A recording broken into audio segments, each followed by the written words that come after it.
Magtutunap po ako ulit mga kaibigan. Ito ay Bongo 2 GT3 engine. Pinatune up ko na kasi ito dati. 10mm ang gamit ng mekaniko. Sabi ko mahigpit. Sabi naman niya, ganun daw talaga lahat ng sa mga shop niya na pumupunta, G's. Ngayon ako bilang nag-uumpisa lang mag-aral ng tune up. Nung pagkatapos naibiyahe ko, ang napansin ko yung palaging parang galit.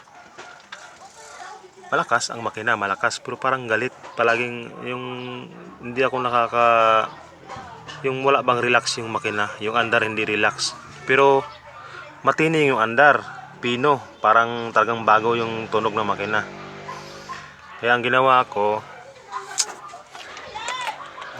nagtingin-tingin ako sa YouTube ng mga kung paano mag-tune up. Ayun, natuto ako. Nung tinune up ko to, first time, ang valve blast na gamit ko ay 13. Kasi yung nakausap ko rin yung isang vlogger na mekaniko sa Davao. 13 yung pag-a-adjust nila. Yung intake, medyo mahigpit.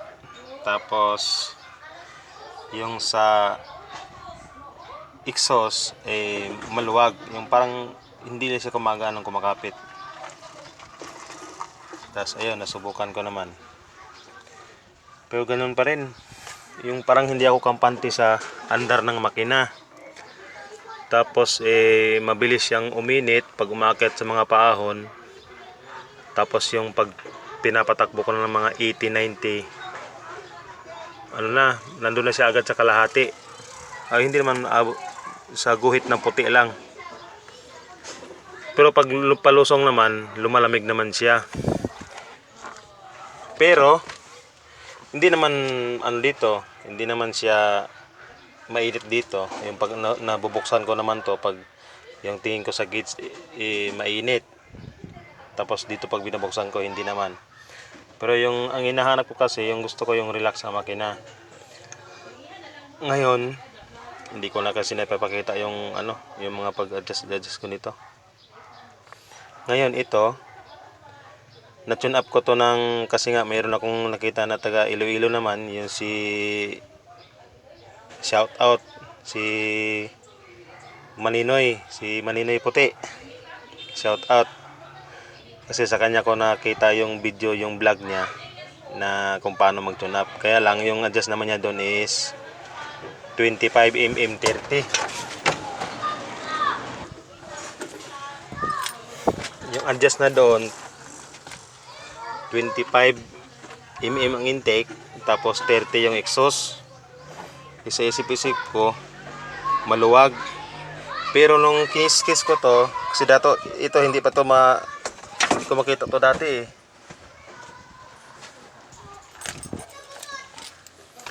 Sana ba tayo? Kasi lumapad yung takip ko sa taas. Nung na-tune up ko to,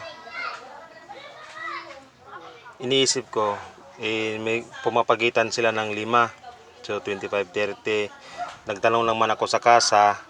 Ang sagot naman sa akin is 10-12 daw. Pero ito nga, kasi dati hindi ito makikita. Yung kinis-kiss ko, ang nakalagay naman dito na yan. Ayan. 30, 38. Ayan. Point, di maklaro masyado. Parang malabo sa camera. Ayan, so 0.30 ang intake, 0.38 naman sa naman sa exhaust. Siguro yan kasi sa mga ganitong mga nilalagay sa makina, wala namang ibang tinitingnan dyan na mga sukat ng kundi yung nakalagay lang ng mm. Wala namang iba din kasi yung sa baba na to Ito yung sa ano naman ng injector. Sa injector ito eh. Ito yung sa makina. Yan. Ito yung mga kung paano i-tune up yung injector. Hindi natin alam yan. Ito lang. Mahirap yan. Dito lang tayo.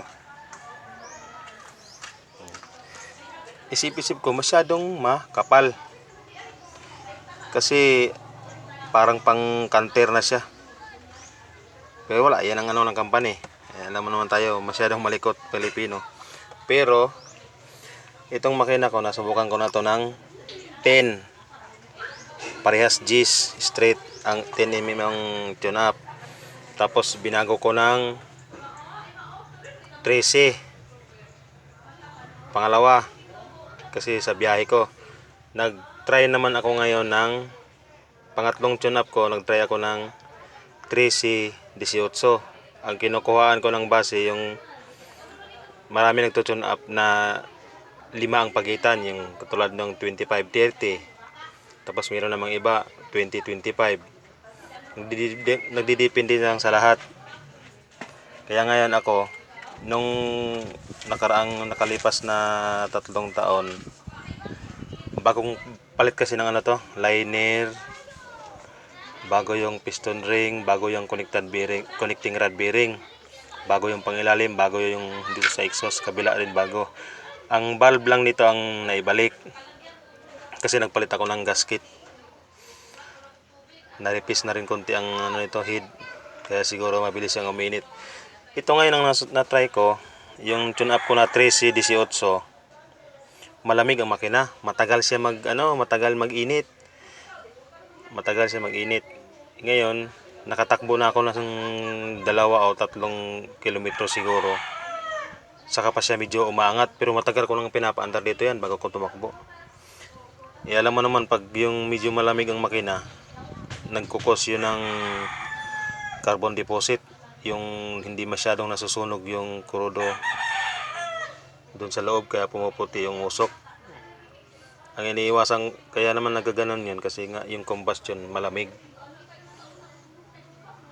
Kaya ngayon susubukan ko ng 18 naman.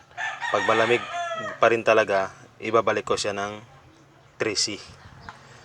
So, see you next. Papakita ko lang muna, babaklasin ko muna to.